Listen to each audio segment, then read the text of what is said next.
Well, New Japan Pro Wrestling just had on day 3 of Road to Power Struggle, but features the main event for the IWGP Junior Heavyweight Tag Team titles between Kanemaru and Despy taking on Flying Tigers, which is Tiger Mask and Rob Eagles. We got NWA with a full-blown all-women's event, which is great. I love what I saw. And of course, AEW Dark, and not to mention NXT 2.0 Halloween Havoc. So, let's get started with another episode of the Leader Wrestle Zone.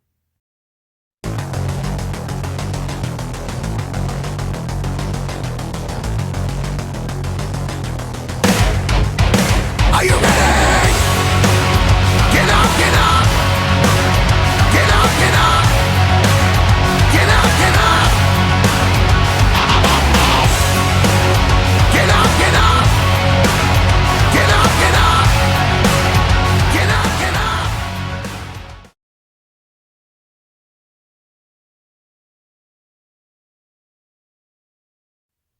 Welcome everybody to the Leader Wrestle Zone, all things that it's pro wrestling with AEW, NXT, New Japan Pro Wrestling, Impact Wrestling, the National Wrestling Alliance, various promotions, wrestlers, matches, and championships. I am your host, Jared here. So, as I said before, we're in day 3 for Road to Power Struggle by New Japan Pro Wrestling. So basically, there's a lot of good matches that took place, but the main event was the IWGP Junior Heavyweight Tag Team titles. Now, there's a lot of things that took place. I can skip some of the boring parts. Well, the first match was Sanada and Harumu teaming up to take on Taguchi and Nagata, but it was Sanada who actually pulled the skull in on Nagata once and for all, allowing himself either to pin or possibly pass out. Next match, we have Bullet Club's sub-faction, House of Torture, Dick Togo, Sho, Yujiro Takahashi, and Evil taking on Master Wato and the 3 champions of the never openweight 6-man tag team titles, Chaos, Yoshihashi, Goto, and Ishii. Now, this rivalry between them has continued to go strong no matter what. However, it was Evil that pinned Master Wato to send a direct message to Chaos, telling them that they are, in fact, they're coming for their titles one way or the other. They failed twice, but this time, a third time could be a charm. Next up, of course, once again, United Empire, Hinare and Khan taking on Yano and, of course, who they had this time, Togi Makabe. But you know this is a bit of a rivalry between both Khan and Yano. They've been punking each other many times over. And it tells a good story, like how Khan will not tolerate Yano's behavior.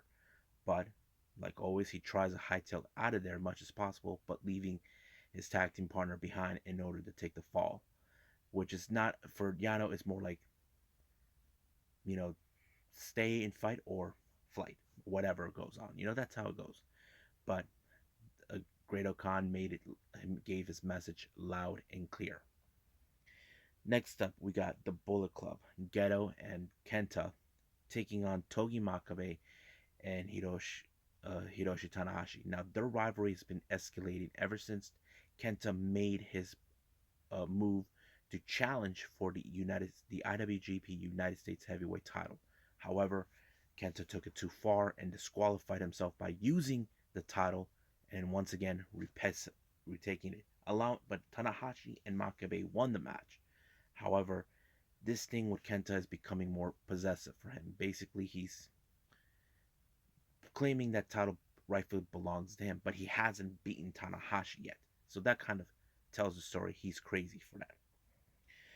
Now, our next match is Bullet Club with Yado and God taking on Satoshi Kojima, Tenzan, and Okada. Now, this rivalry between Okada and Tama has been brewing forward ever since the end of the finals of the G1. As you know, Tama was the one who made that one loss to Okada, and that kind of fits in. And he continues to prove that the time for Okada is over, but now it's his time to rise and shine.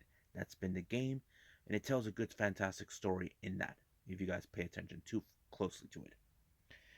Then we got Suzuki-gun, Doiki, and Zack Sabre Jr. taking on LIJ's Bushi and Shingo. Now, this is another rivalry picking up. As you know, Zack Sabre Jr. has challenged for the IWGP World Heavyweight title, and he's trying to prove a point, saying that he is the savior of New Japan Pro Wrestling, that the entire the roster is in bad shape, that he is going to be the one to fix it, and none of Shingo has anything to do with it. So basically, once again, Zack Sabre Jr. took out the weakest link of the team, which is Bushi, and that fits in perfectly. Now, our main event is the IWGP Junior Heavyweight Tag Team titles between Flying Tiger, Robbie Eagles, and Tiger Mask taking on Suzuki Goons, Kanemaru, and Despy. I have to say, this match was great. It told a story. Basically, this is where Robbie, who has been determined from his time ever since he defected from Bullet Club to Chaos, that he wanted to win championships. Since becoming the junior heavyweight champion, he is now wanted to go much higher to obtain not just one, but two titles, which is the junior tag titles, which is something that he wanted, and that's what he did. But it was Robbie Eagles that put the Ron Miller special on Kanemaru and forced him to tap out. But however, he is determined to, to defend his IWGP Junior Heavyweight title from Despy. That is going to be another good match we definitely watch. So we still got more on New Japan Pro Wrestling with Day 4, so stand by for that. So right now, I say let's move on with NWA EmPowerrr.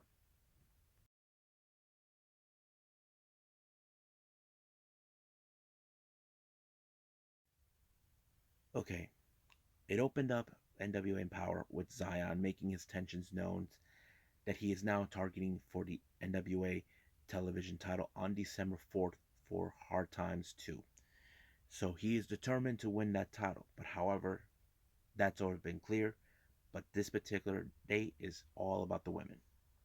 The first match is for the NWA World Women's title number one contendership. We have Chelsea Green, Kylie Ray, and Melina. Now, this match was pretty good. I have to say, we have a different type of variety. We have the hot mess, we got the smiley, and we got the veteran. So that kind of tells us, who wants it more. But however, because of a certain situation that took place, that was later revealed, Melina took the victory when she took an advantage on Kylie Ray and allowing herself to pick up the victory, which is something she's determined. She wants to dethrone Camille, but we'll see what happens then.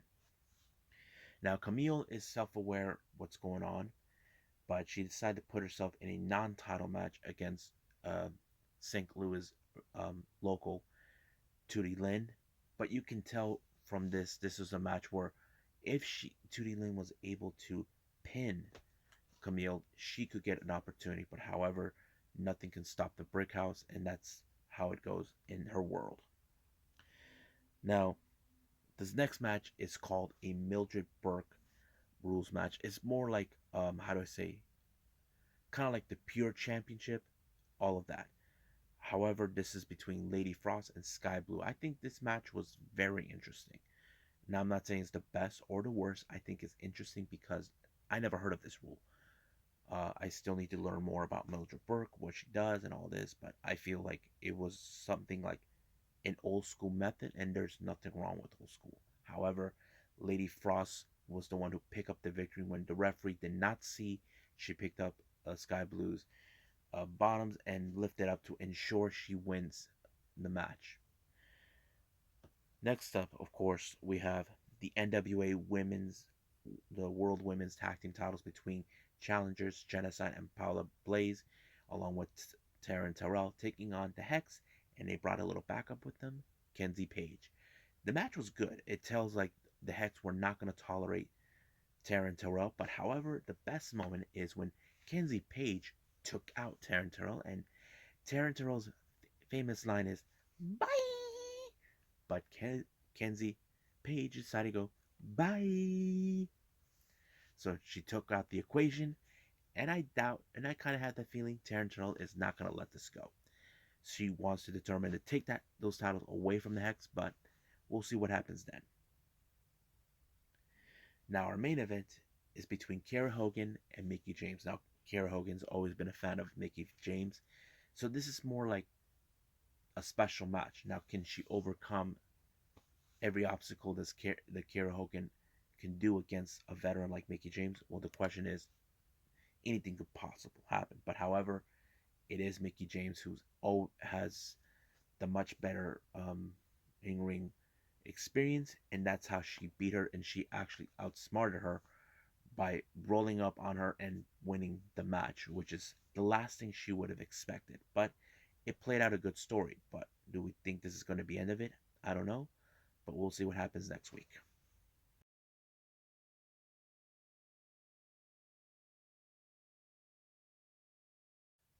Okay, AEW Dark is back on Universal Studios in Orlando for their soundstage setup. The first match is Bobby Fish taking on Invictus Cash.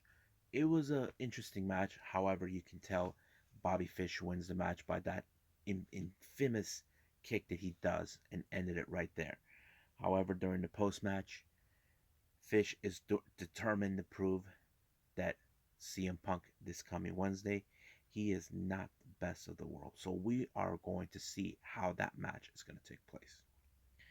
Our next one is Rio, who came back after she went to Japan to compete in Wrestle Princess 2. But keep in mind, the restrictions down there in Japan is a lot more different than here in the States.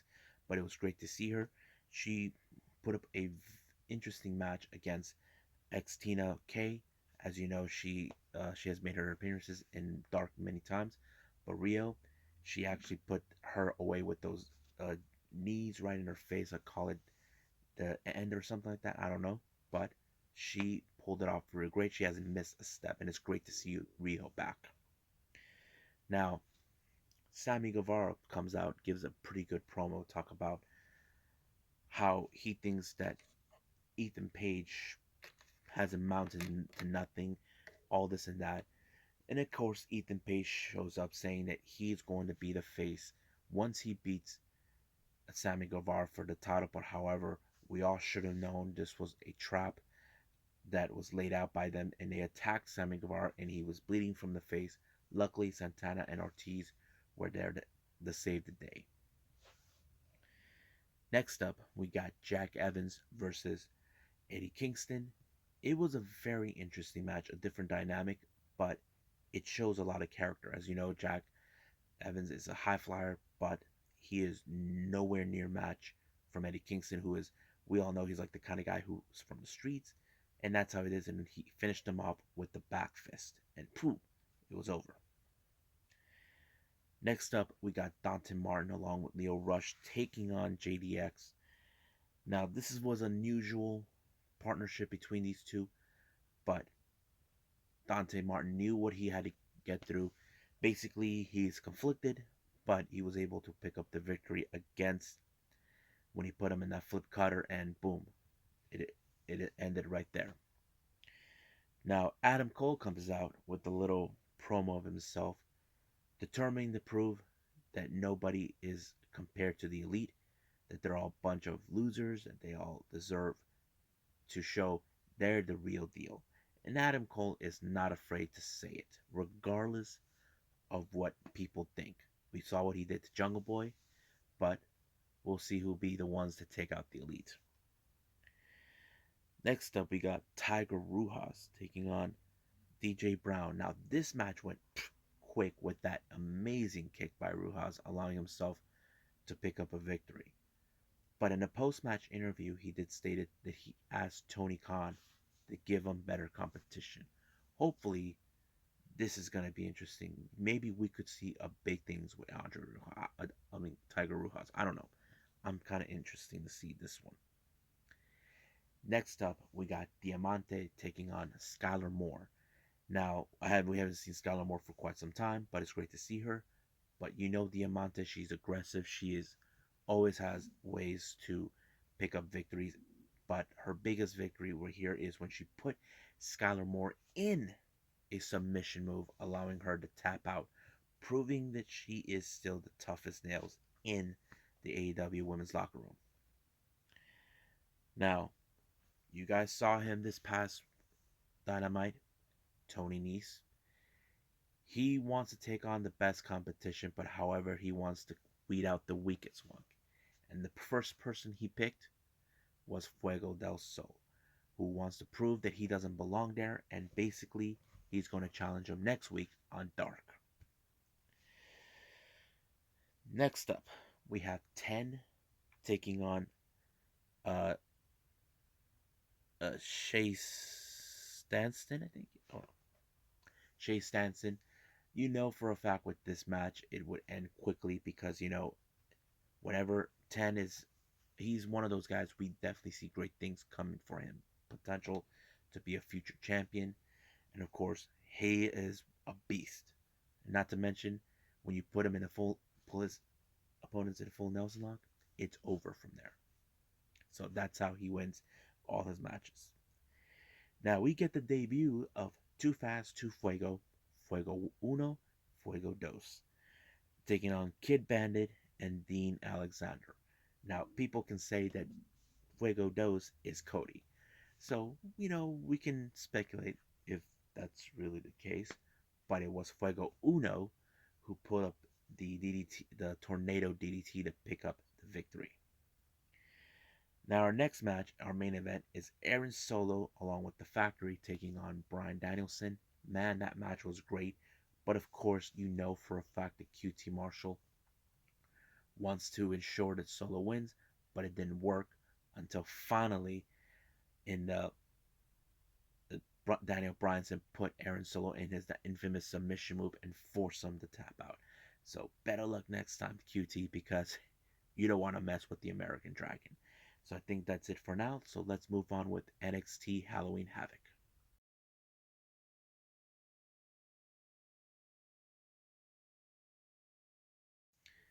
Okay, the last thing I'm going to review is NXT 2.0 Halloween Havoc. But before I jump into matches, I enjoyed House of Horror where Carmelo and Trick went to retrieve the North American title. I thought that was funny. And of course, they called Johnny Gargano Johnny Jigsaw. But of course, it was so great. And I don't know what the hell was Andre Chase doing. But he he should not have been there. But it was funny. And not to mention, Gargano says, Dexter Loomis, your house is creepy, but we should have Halloween in our place. And he goes. So I thought that was tremendous great.